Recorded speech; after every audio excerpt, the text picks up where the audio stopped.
Hello and welcome to the Learning Love Podcast. This is where we learn what love is and how to live a life of love in every area.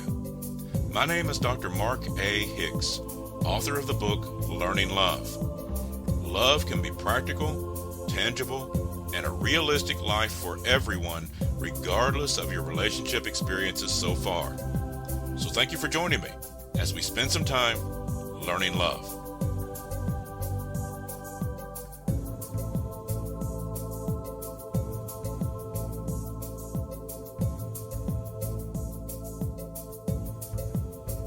Love is the answer.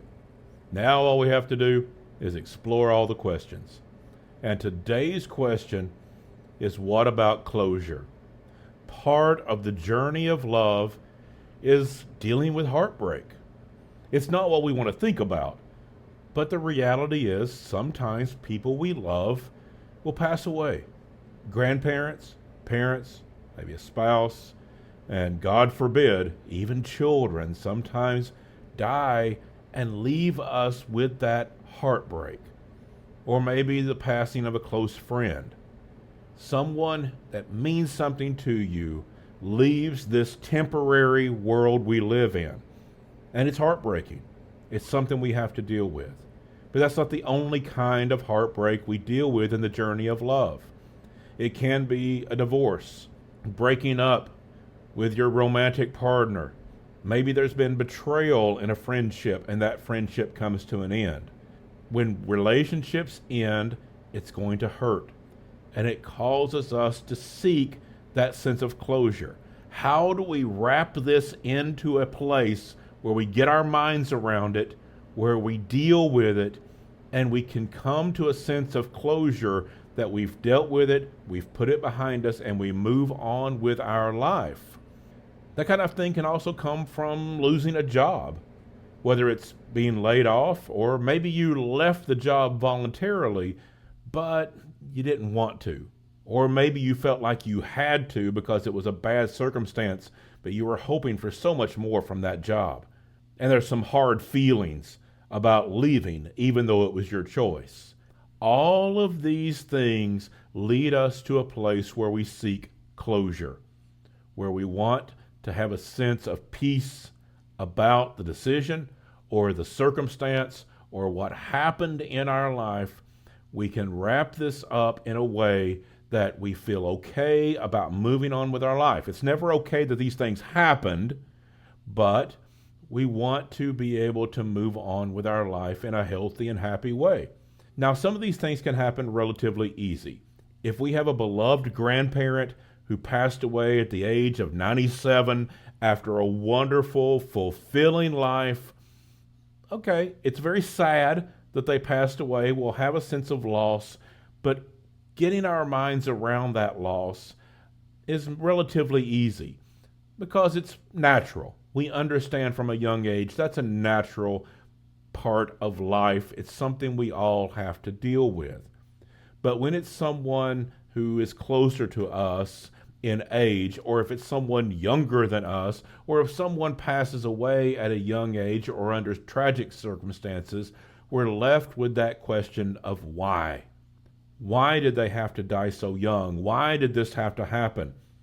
Also, with a breakup, with a divorce, we may know why it happened. We may be able to look at the circumstances that led us there, but we may have a sense of, why did they have to do that? Why did they have to act like that? Why did they have to betray me that way?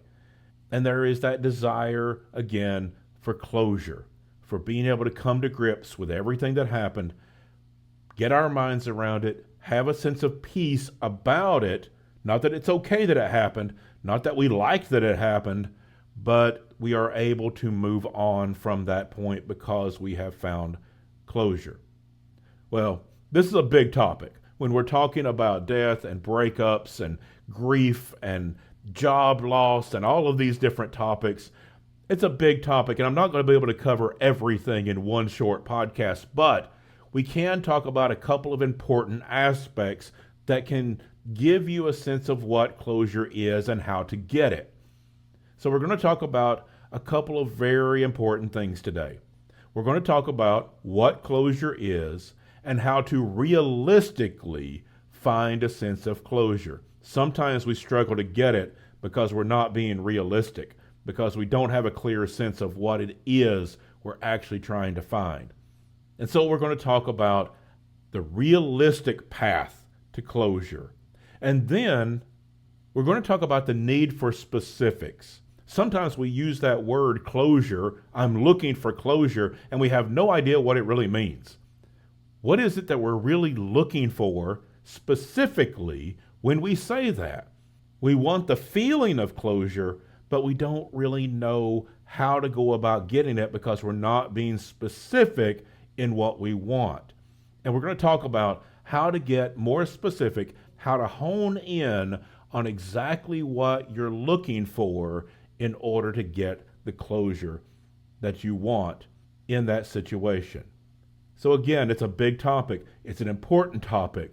And so let's begin talking about what closure is and how to realistically pursue it. So when something bad happens in our life, sometimes we talk about seeking closure. Now, what we mean by closure is a sense of resolution, a sense of completion, that we have come through this journey, whatever it is, whether it's a journey of grief, a journey of dealing with trauma, dealing with a breakup, dealing with whatever we're dealing with, and we have a sense of conclusion, a sense of resolution. It's not that what happened was okay. It's not that we like what happened. It's a sense that we have come to a place that we can put that behind us and move on with our life. There's a sense of closing off that particular chapter, turning the page, and moving to the next chapter of life. Now, one very critical thing involved in this is to be sure we are being realistic. When we talk about seeking closure, turning the page of life, moving to the next stage of life, moving to that next chapter where we can move on with our life, that's going to be relatively easy sometimes. We're going to go through a grief process.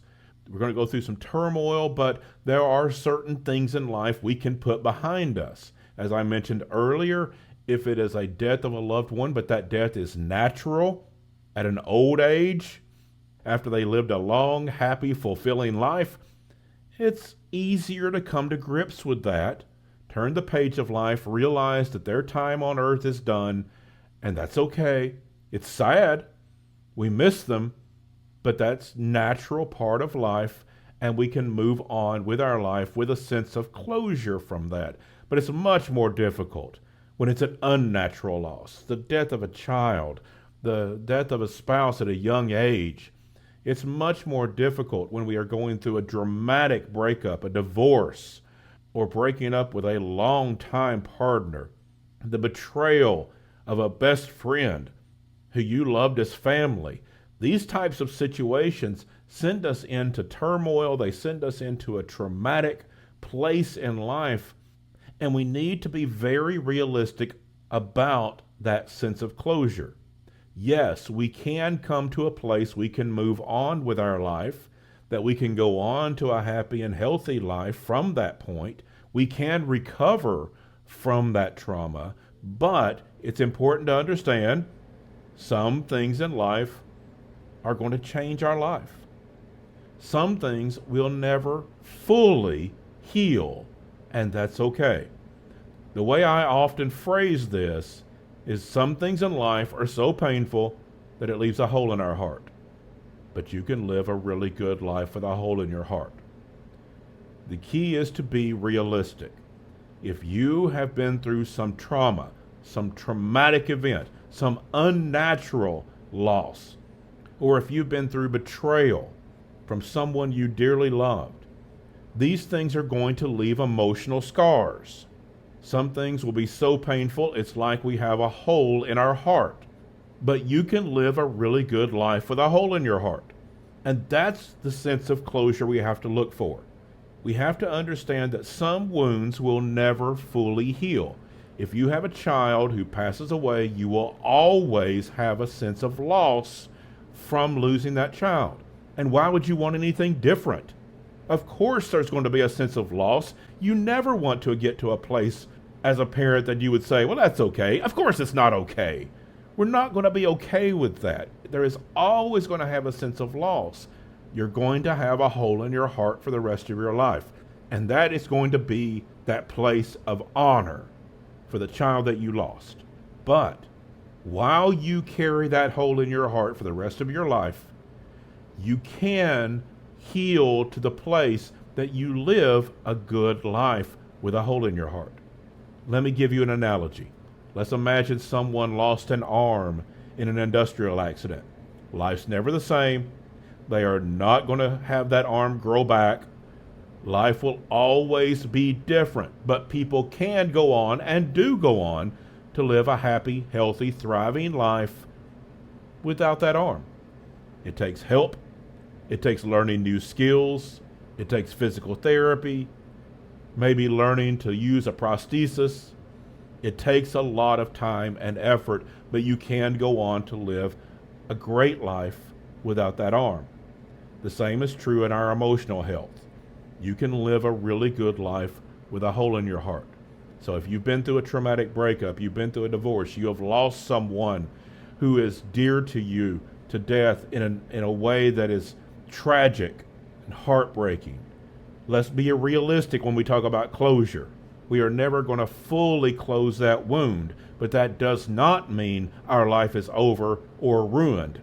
It means that we are going to bring a sense of closure that is enough to leave a hole in our heart, to leave those emotional scars, but there is enough healing to go on to live a good life with that hole in our heart, with those emotional scars.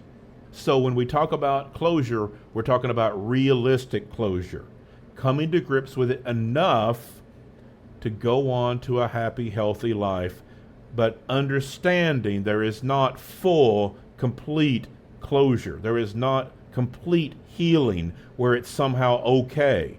It's not.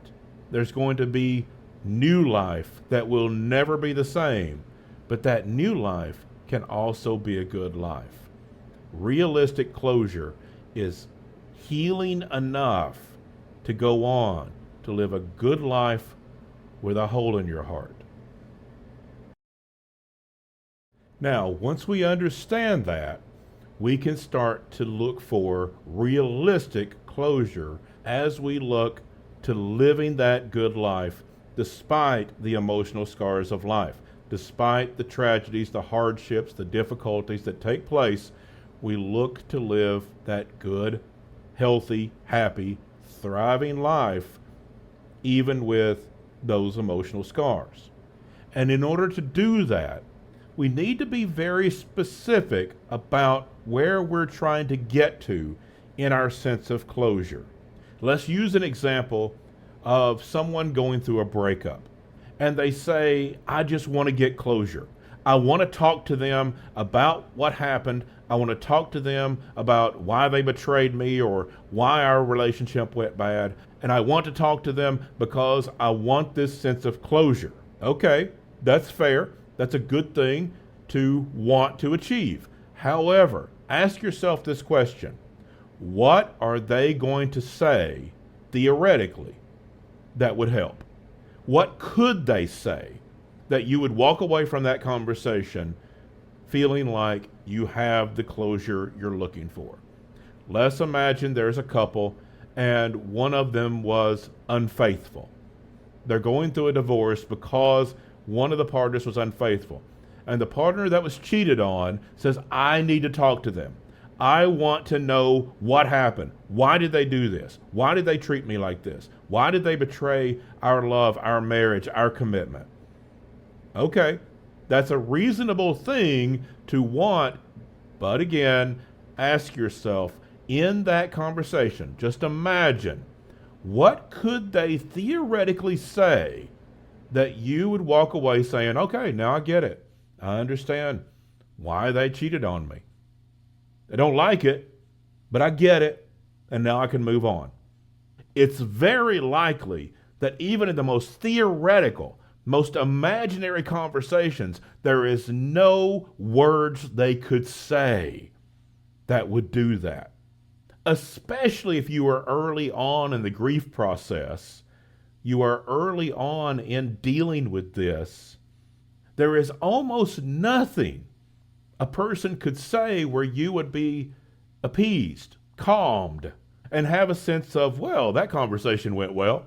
That almost never happens. I can't imagine a scenario, especially early in a breakup, early in that grief process, that you would get the closure you're looking for from that kind of conversation.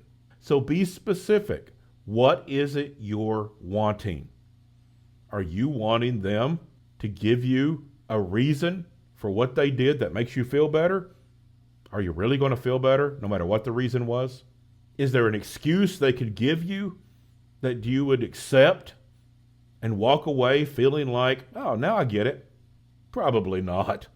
And if there is nothing, even in the most theoretical, imaginary conversations that you can come up with that they could possibly say to make you feel better, then evaluate whether or not that conversation is really going to help.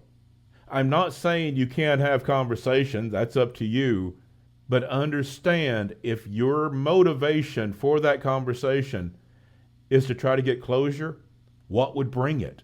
What are you looking for? And so many times we walk away from those conversations very disappointed, even more angry, even more frustrated, and with more intense sense of betrayal because we didn't get the closure we wanted. But in reality, there was no way to get it because there's nothing that person could say that we're going to accept. The same is true with a death that is unnatural, that is untimely. And we say, why? Why did this have to happen? Again, ask yourself the question.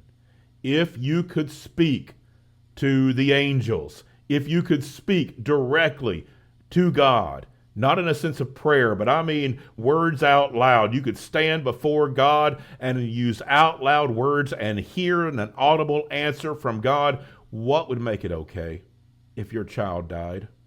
What answer are you going to accept that you would say, okay, well, I guess it's all right then?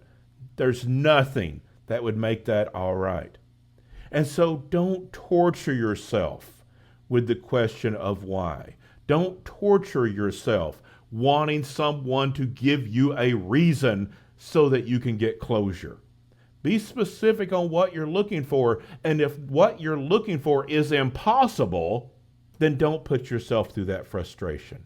Some things happen and there are no words, no reasons, no excuses that will ever be okay.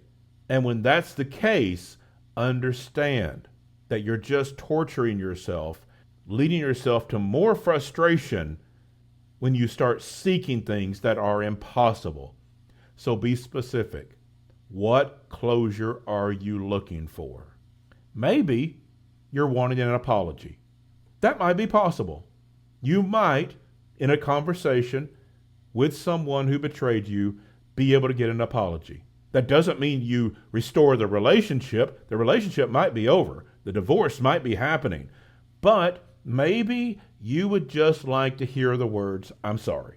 Maybe, depending on what kind of person that is you're talking to, that could be possible. Maybe you can get that. And if that helps your sense of closure, great. Things like that, when we specifically say, this is what I want to help me find closure, then we can evaluate, is it realistic? Is it possible? Or is it utterly impossible to get that? If you want an apology from someone who betrayed you, evaluate, is that possible from them? Are they the kind of person that maybe they could do that in a conversation, or are they the kind of person that would never apologize in a million years? If it's the latter, don't torture yourself. If you're wanting closure by knowing why, well, then what excuse would be good enough?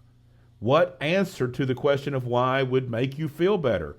And if there's not one, if there's no way anybody could ever give an excuse or a reason that would be satisfactory, then don't torture yourself. Now the question is then, what do I do If I can't get the answers I want, if it's impossible to get an excuse or a reason that makes me feel better, what do I do? And the answer is grieve. Grief is a healer. And it's the healer when nothing else makes sense. When the apologies don't come, when the reasons aren't there, when there is no good answer to the question of why, grief is a healer.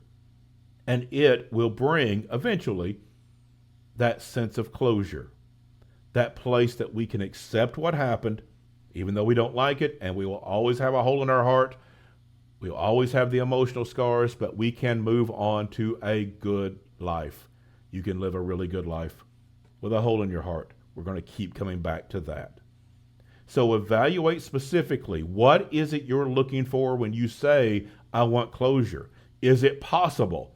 If it is, okay, maybe that can help. If it's not, be realistic about that and understand that you're just torturing yourself and bringing yourself to more frustration by insisting on something that is impossible. And so, when we talk about closure, understand it can come in multiple forms. There's not one path to get there. If we can get the apology that we want, or if we can get our minds around a reason something happened, then okay. That can help bring a sense of closure, a sense that we can find resolution, find a place to turn the page of life and move on to the next chapter. But when there are things that are unnatural, or there are personal betrayals that someone has stabbed you in the back, if there are things that happen that are utterly tragic, there are plenty of things in life that there simply is no good answer to the question of why. There is no conversation you're going to have where you're going to accept that answer and have a sense of peace and calm once they've given you their excuse. So be very specific when you talk about seeking closure. What is it you want? And then be very careful to evaluate, is it possible to get this? Or are you seeking something that is utterly impossible? And when we talk about closure in those situations, we're just bringing more frustration. We can torture ourselves with that question of why, or trying to get a reason out of someone when there really is no reason that we would accept. And that's when closure comes through grief. It comes through the process of grief. In fact, grief is involved even if we do get the apology, even if we do get a reason why that we would accept. But especially when there is no answer to those questions, when the apology isn't coming, when a good reason isn't there, grief is vital to bringing that closure. And understand, it doesn't have to be perfect closure.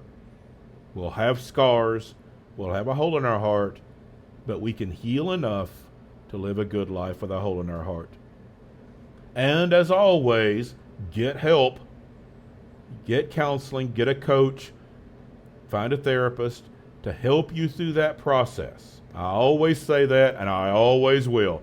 Get help in this process.